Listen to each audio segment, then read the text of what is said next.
Lal Bahadur Shastri 21 page पर paragraph से हम स्टार्ट करते हैं।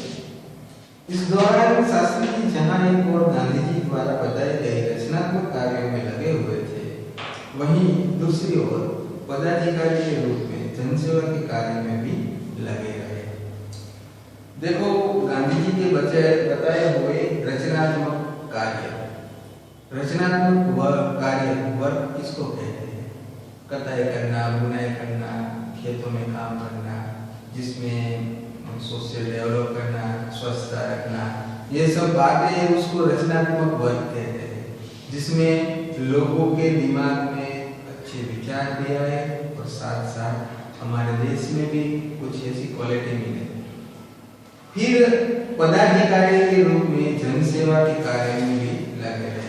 उससे पहले हमने देखा था कि वो लोक मंडल कार्य में जुड़े हुए थे, यानी लोगों की सेवा के साथ जुड़े हुए।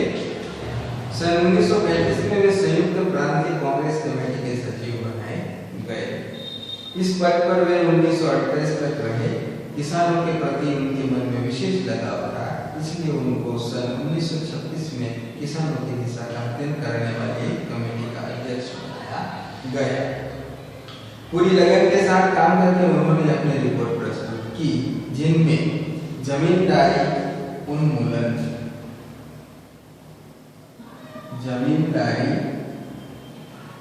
जो है जमींदारी उन्मूलन, यानी कि जो जमींदारी की प्रथा थी उसको उन्मूलन का मतलब होता है जड़ से अलग कर देना, यानी कि जो जमींदारी प्रथा थी उन्मूलन का मीनिंग ये होता है जड़ से अलग कर देना, उनके मूल से उखाड़ देना। यानी कि किसानों के जो टैक्स लगाए जाते थे, इस सब किसानों को जो उनके बोए हुए का उपजाऊ नहीं मिलता था, वो सब बातों पर ये शास्त्री जी ने पूरा अध्ययन किया था। क्योंकि पहली बात तो ये है कि शास्त्री जी मिडिल क्लास में आते थे। शास्त्री जी ने पूरा जीवन यूं गरीबी में बिताया था। उनको पता था कि किसान किस प्रकार खेतों में काम करते थे और उसको काम करने का उनको पूरे का पूरा मुआवजा नहीं मिलता है, उसको पैसा भी इतना नहीं मिलता है। तो उन्होंने जमींदारी उन्मूलन यानी जड़ से अलग कर देना एक विशेष उस पर जोर दिया और पूरी लगन के साथ उन्होंने अपनी रिपोर्ट जो है वो प्रस्तुत की। उस स्टेज पर आते हुए कुछ वर्क करें तो वो अच्छा है। 22 पेज पर हम जाएंगे। इनके बाद के 6 वर्षों तक के इलाहाबाद की नगर पालिका से किसी न किसी रूप में जुड़े रहे।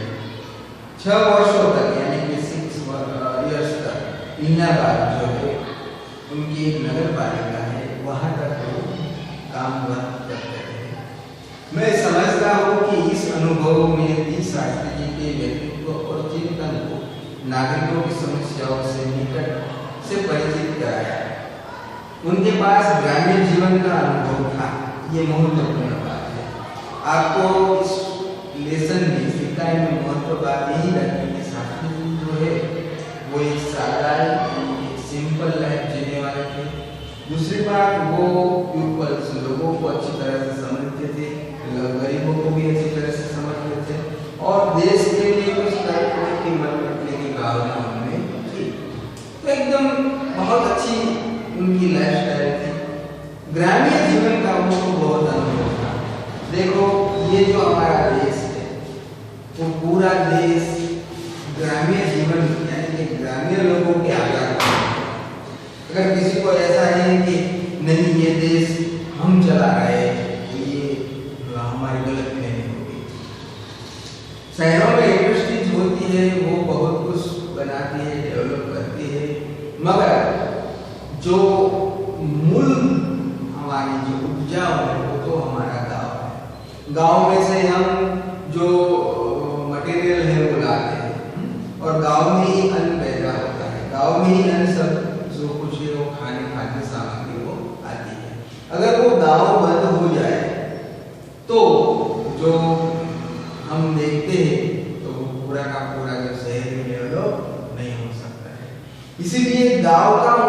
पूरा अनुभव था, एक्सपीरियंस था। अब इसके साथ ही इलाहाबाद नगर पालिका ने जनसेवा का भी अनुभव जोड़ दिया, क्योंकि शास्त्री जी को गांव के साथ साथ नगर पालिका और छोटे छोटे स्टेज का भी उनको एक्सपीरियंस था, इसीलिए उनका एक्सपीरियंस के साथ साथ उनको जोड़ दिया गया। लोकतंत्र की इस आधारभूत इकाई में कार्य करने के कारण वे देश की छोटी छोटी समस्याओं और उनके निराकरण की व्यवहारिक प्रक्रिया से अच्छी तरह परिचित हो गए थे। ये लेसन सिर्फ और सिर्फ यूं ही पढ़ लेना नहीं है। देखो, ये बहुत महत्वपूर्ण लेसन है कि अगर कोई व्यक्ति एक्सपीरियंस वाला हो तो ही वो डेवलप कर सकता है। किसी ने कुछ जाना हो तभी वो उसका रास्ता निकाल सकता है, कुछ समस्या है तो वो हल कर सकता है। किसी ने कुछ देखा ही नहीं है, मान लो कि हम देखते हैं कि कोई ऐसा पीएम बना दिया, किसी को राष्ट्रपति बना दिया, कोई भी बना दो, मगर उन्होंने गरीबों की गरीबी देखी नहीं है, तो वो कभी भी कोई भी कॉन्स्टिट्यूशन में गरीबों के बारे में वो नहीं सोचेगा। जो चीज हमें देखनी है वो महत्वपूर्ण है। यहाँ शास्त्री जी ने गरीबी भी देखी है, गरीब भी देखे हैं, किसान भी देखे हैं, जिस वक्त से वो गुजरे हैं उनका उनको एक्सपीरियंस है, इसीलिए वो पहले वो सोचते हैं, मूल पॉइंट पर वो आते हैं। तो यहाँ पे हम देखें तो छोटी छोटी समस्याएं, बहुत छोटी छोटी समस्याएं होती है। गाँव में दिक्कतें होती है, बिजली की होती है, पानी की होती है, रोड की होती है, शहरों में भी नगर पालिकाओं की बहुत सारी दिक्कतें होती है, गटर की होती है, रोड की होती है, पानी की भी होती है। तो ये सब समस्याएं हैं, प्रॉब्लम्स है, वो सब कुछ किस प्रकार से सॉल्व हो जब हम उस रास्ते से निकले थे ना, तब। अब आप देखें कि यहाँ के कोई सीएम आने वाले हैं या कोई पीएम आने वाले हैं, तो आप देखते हैं, आपको पता है कि आपके मोहल्ले के लोग अगर जिंदगी भर रिपोर्ट पे रिपोर्ट, अर्जी से अर्जी भेजते रहे, नोटिस भेजते रहे, फिर भी वो अधिकारी ध्यान नहीं देता है, कोई भी ध्यान नहीं देता है। अगर कलेक्टर को भी भेजो तो भी वो उनके हिस्से में चला जाता है, पॉलिटिक्स में कोई ध्यान नहीं देता। यहाँ के रोड अच्छे नहीं है, आप बार बार रिपेयर कराओ, यहाँ के कैनाल अच्छी है नहीं है, यहाँ के जो ब्रिज है वो अच्छा नहीं है, यहाँ वो ठीक कराओ, रिपोर्ट अच्छी नहीं है वो कराओ, ये कोई नहीं ध्यान नहीं देता है। मगर कोई सीएम कल आने वाला तो क्या होगा, रातों रात वो जैसे भूत होता है ना, उसी प्रकार काम करने लग जाते हैं। अभी से स्टार्ट कर देते हैं, कुछ भी हो जाए, कुछ भी हो जाए, सुबह होने से पहले ये वर्क हो जाना चाहिए, अच्छे रोड बन जाते हैं, सब कुछ बन जाता है, रातों रात हो जाता है सब कुछ। आप पूरी जिंदगी रिपोर्ट भेजते रहे, नोटिस भेजते रहे, कुछ नहीं होता है। फिर वो आएंगे, चलेंगे, तो कैसे पता चलेगा कि यहाँ इस प्रकार का कुछ दिक्कतें हैं? फिर वो रहेगा कुछ महीनों तक, फिर टूट जाएगा, फिर कहाँ सीएम आने वाले हैं, कहाँ कोई प्रधान आने वाले हैं। तो इस प्रकार की गंदी पॉलिटिक्स के साथ आजकल के जो जी रहे हैं वो बुरी बात है। ये जो लेसन है वो महत्वपूर्ण है, इसीलिए क्योंकि सादगी से भरा हुआ है, पॉइंट है इसमें। समस्या उनके निराकरण की व्यवहारिक प्रक्रियाओं से अच्छी तरह परिचित है।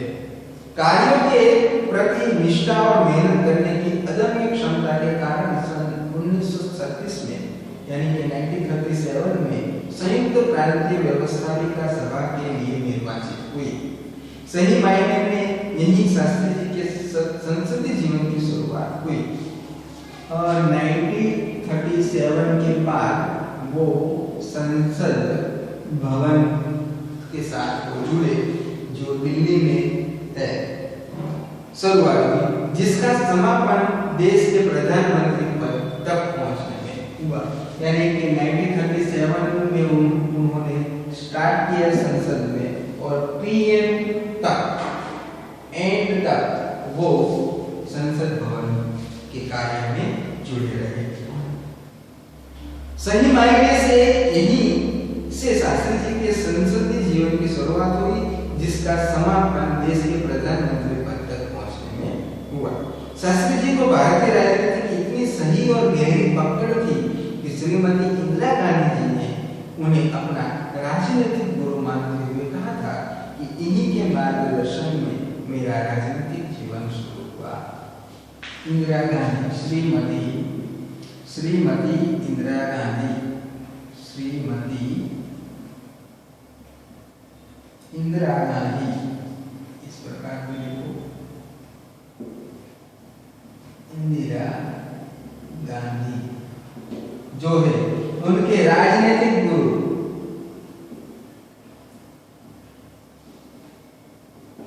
गुरु शास्त्री जी है। ओके, शास्त्री जी राजनीतिक गुरु थे उनके, और उनके मार्गदर्शन में उन्होंने राजनीतिक जीवन शुरू किया, यानी कि गाइडलाइन से उन्होंने पूरे राजनीतिक जीवन उन्होंने गुजारे। देश की आजादी के बाद उत्तर प्रदेश तथा केंद्र सरकार में शास्त्री जी भिन्न भिन्न पदों पर रहे। आजादी मिल गई 1947 के बाद उत्तर प्रदेश यूपी में केंद्र सरकार में शास्त्री जी भी भिन्न यानी कि अलग अलग स्टेज लेवल के पदों पर रहे। उत्तर प्रदेश में उन्हें गृह मंत्री बनाया गया, होम मिनिस्टर, उत्तर प्रदेश के होम मिनिस्टर बनाए गए। बाद में पंडित जवाहरलाल नेहरू के अनुरोध पर वे केंद्र में आ गए। बाद में पंडित नेहरू के कहने पर, अनुरोध यानी कि उनके कहने पर, बाद में पंडित नेहरू के अनुरोध पर वे केंद्र में आ गए। बाद में नेहरू जी ने बताया कि आपको यहाँ जरूरत है, इसलिए आप यहाँ वापस आ जाइए, तो वो वापस आ गए। इन पदों पर रहते हुए शास्त्री जी ने अपनी जिस प्रशासकीय दक्षता का प्रमाण दिया, वह हमारे देश के लिए एक उदाहरण है। यह दक्षता का मतलब बताया है, दक्षता का मतलब होता है निपुणता, परफेक्ट। इसी प्रकार शास्त्री जी ने अपनी जिस प्रशासकीय यानी क्या, तो प्रशासकीय मतलब होता है जिस स्टेज पर वो जॉब कर रहे हैं, मींस जो गृह मंत्री, होम मिनिस्टर है, या फिर कोई सीएम के पद पर है, या किसी भी स्टेज पर है, तो उस पद में वो निपुण यानी दक्षता का मतलब वो निपुण हुए और उन्होंने अपना प्रमाण दिया। वह हमारे देश के लिए उदाहरण है। अपने मंत्रालयों के कार्यों में उनका दृष्टिकोण यानी कि देखना, सभी को समान से देखना, अत्यंत व्यवहारिक तथा सभी प्रकार की औपचारिकताओं यानी कि ऑब्जेक्टिवता से परे होता था। ऐसा नहीं था कि शास्त्री जी इस कम्युनिटी के ये व्यक्ति को, वो व्यक्ति को ऐसा देखते थे, ये कौम का है, ये जाति का है, ये बिरादरी का है, ये रिलीजन का है, नहीं, वो सभी को आप भारतीय है वो देखते थे, समान दृष्टिकोण से देखते थे। दूसरी बात, वो औपचारिकताओं से परे थे, यानी कि ऑब्जेक्टिव से परे थे। वो ये नहीं सोचते थे, औपचारिकता नहीं डाल देते थे, कुछ भी हो वो पूरी की पूरी सभी बाहर का जो क्षेत्र है वो ध्यान में लेकर बातें करते थे। सिर्फ और सिर्फ ये मेरे महत्वपूर्ण व्यक्ति है, ये बिरादरी का मेरा महत्वपूर्ण है, ये मेरा फ्रेंड है, ऐसा नहीं कुछ था। कुछ इसमें ऐसी बात नहीं थी शास्त्री जी की ये मेरे अंदर का व्यक्ति है तो इसको मैं ज्यादा ध्यान करूं, नहीं, उनके लिए देश महत्वपूर्ण था। वे अपने को कभी भी अपने पद के कारण ऊंचा नहीं मानते थे, ये उनकी महत्वपूर्ण बात थी। अपने को अपने पद से ज्यादा ऊंचा नहीं मानते। बहुत सारे ऐसे लोग हैं वो उस सीट पर बैठ जाते हैं तो वो अपने आप को बड़ा समझता है, मगर तुम बड़े नहीं हो, सीट की वजह से तुम बड़े हो। अगर आपको सीट से निकाल दिया जाए तो आप आपकी हैसियत कुछ नहीं है। आप कलेक्टर नहीं है, आप सीएम नहीं है, आप पीएम नहीं है, आप कुछ भी नहीं है, आप कुछ भी नहीं है सिवाय सीट की वजह से। जिस सीट पर आप बैठते तो आप कलेक्टर बन जाते, आप पीए की सीट पर बैठते तो पीआई बन जाते, पीएसआई की सीट पर बैठते तो पीएसआई बन जाते हैं। तो उस स्टेज पर आप होते हैं, उस सीट पर आप बैठते हैं, तभी वो आप बन पाते हैं, वरना नहीं। तो वो सीट को महत्व, अपने आप को महत्व नहीं देते थे, सबसे ज्यादा वो अपने कार्य को महत्व देते थे। उनकी बड़ी सीधी सी साधारण थी धारणा थी कि वे जनता के शासक नहीं बल्कि जनता के सेवक है। जनता के शासक नहीं, जनता के सेवक है। संशासक जो राजा पहले थे वो थोप देते थे जो भी नियम है, रूल्स है वो, मगर नहीं, जनता के सेवक है। मैं जनता के लिए हूँ, लोगों के लिए हूँ, लोगों के काम के लिए हूँ, लोगों को टेंशन ना हो, कोई परेशानी ना हो, किसी की प्रॉब्लम्स ना हो, उसके सॉल्यूशन के लिए मैं हूँ। आज उल्टा है, आज लोग सॉल्यूशन में हमारा कुछ होता नहीं, हमारे बहुत सारे प्रॉब्लम्स है, हम जनता जाती है राजनीतिक नेताओं के पास, राजनेता कुछ नहीं कर रहे हैं। तो उल्टा है, आज के राजनेताओं को भी यही सीख लेनी चाहिए। मेरे ख्याल से इसको ये लेसन ज्यादा पढ़ाना उचित रहेगा। ऐसी भावना से कार्य करने के कारण उन्हें अपने मंत्रालय में तो लोकप्रियता मिली ही, साथ ही साथ सारे देश में भी लोकप्रियता मिली। इसी लोकप्रियता का परिणाम था कि पंडित नेहरू के निधन के बाद देश ने प्रधानमंत्री के रूप में स्वीकार किया। देश के इस महत्वपूर्ण पद पर रहते हुए केवल 19 महीने के छोटे से समय में उन्होंने जितनी सफलताएं और लोकप्रियताएं प्राप्त की, वह एक उदाहरण है। शास्त्री जी के सामने अपना उद्देश्य बिल्कुल स्पष्ट था, उनमें किसी प्रकार का धुंधलापन या भटकाव नहीं था। लोग उन्हें चाहते थे, लोग यही सोचते थे कि प्रधानमंत्री के पद पर ये व्यक्ति ठीक है। नेहरू जी के निधन के बाद उनको बिठाया गया। 19 महीने के छोटे समय में उन्होंने जितनी सफलताएं प्राप्त की है, लोकप्रियताएं प्राप्त की, पॉपुलर बन गए, वो महत्वपूर्ण बात थी। धुंधलापन नहीं था। धुंधलापन का मतलब ये होता है कि हमारी आंखें हैं वो हम ठीक से नहीं देख पाते। जैसे हम दूर से देखते तो वो सामने वाला इंसान, मुझे ये दिखाई नहीं दे रहा, ये कौन है, इसको कहते हैं धुंधलापन। तो ये दिखाई नहीं दे रहा है। एक दूसरी बात है कि जो हमारे सामने जो सॉल्यूशन हमें करना है वो हमें दिखाई नहीं दे रहे। हमारे सामने बहुत सारे प्रॉब्लम्स हैं, उसका हमें निचोड़ लाना है, मगर वो हमें नहीं दिखाई दे रहा। हमें तो ये दिखाई दे रहा है, अरे मेरे रूम में तो एसी बंद हो गया है, चलो वो ठीक करवा दो। यहाँ फैन अच्छा नहीं काम कर रहा है, थोड़ी आवाज हो रही है, वो ठीक करवा दो। मेरी चेयर ठीक नहीं है, वो मैं ठीक करवा दो। अपना ही कुछ सोचते हैं। हाँ, गाड़ी है सरकार की, घूमने चले जाते हैं कहीं और दूर पर, पेट्रोल भी उसका, सब कुछ उसका। अरे देश का क्या करोगे तुम? देश के लिए कुछ नहीं करते। मगर ये धुंधलापन उनके लिए नहीं था, भटकाव भी नहीं था। वे हमारे देश के अत्यंत महत्वपूर्ण पदों पर रहे और इन पदों पर रहते हुए स्वाभाविक रूप से वे अधिकार संपन्न भी थे। अधिकार संपन्न का मतलब उसका हक है कि वो इस पद पर रहे।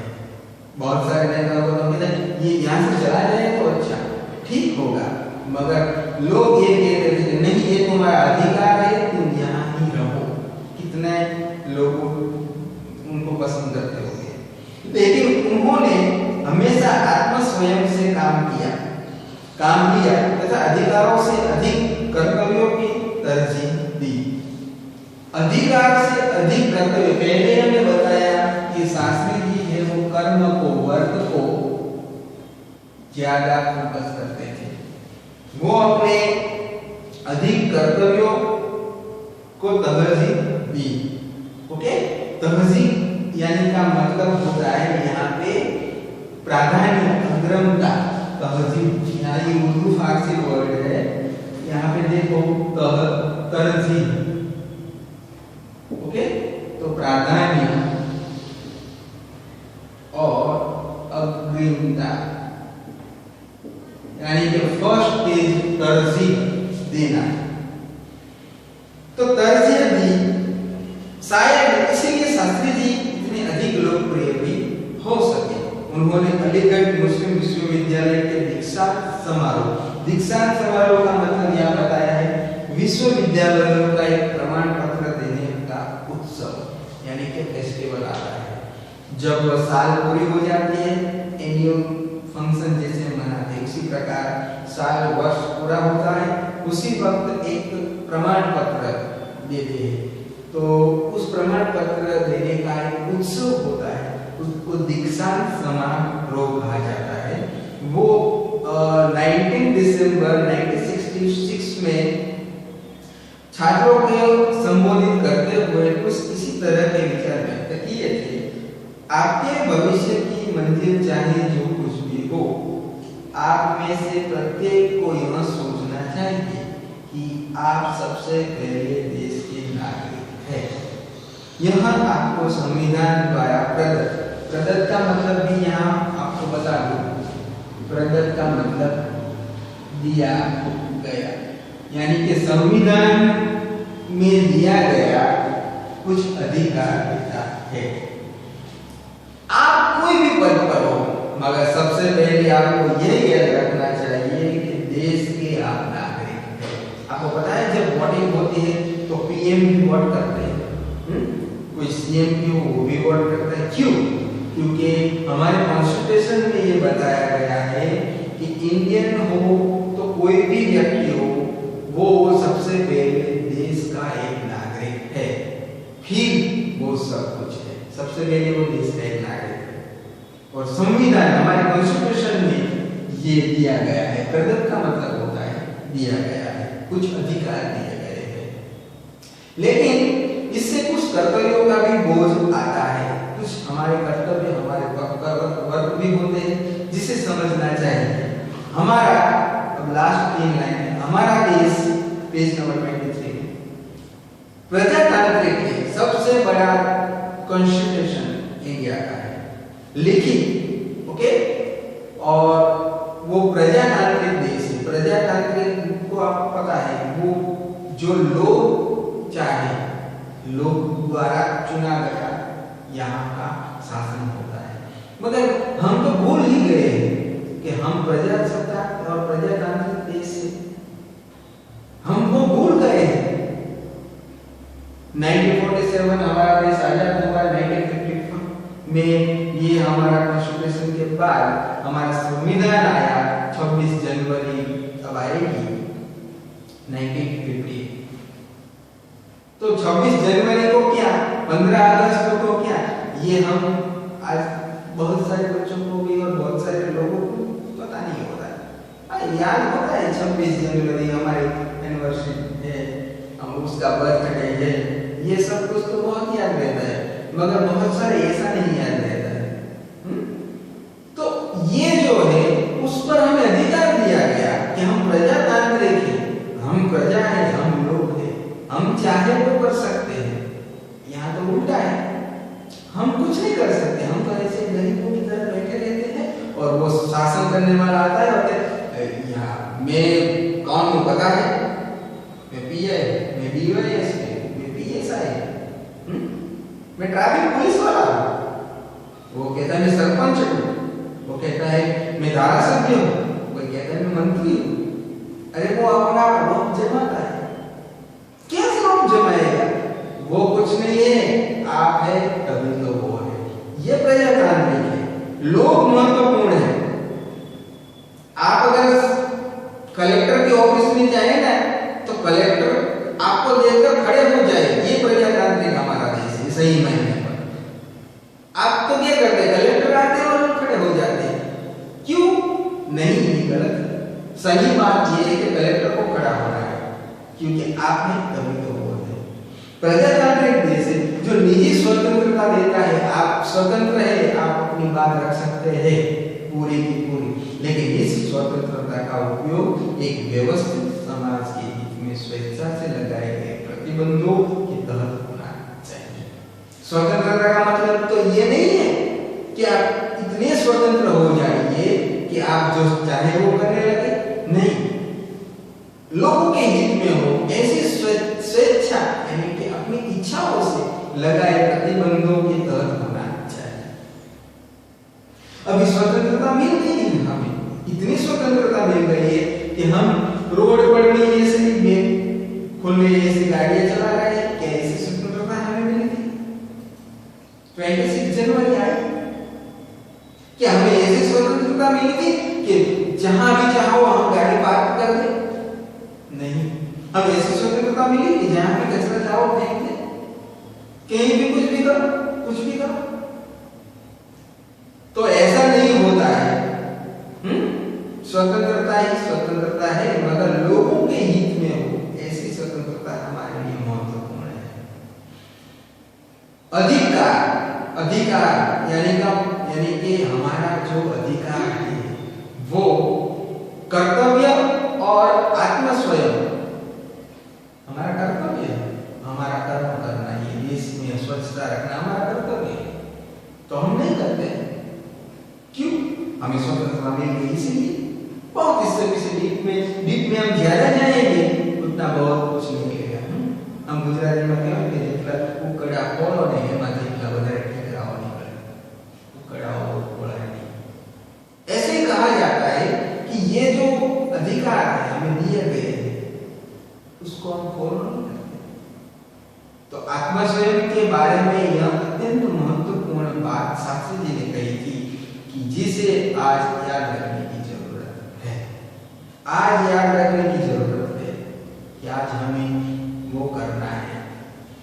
सबसे ज्यादा हमें राजनेताओं को ये लेसन समझना चाहिए, उसको ये बार बार पढ़ाओ सामने आकर, तभी तो ये बात आए।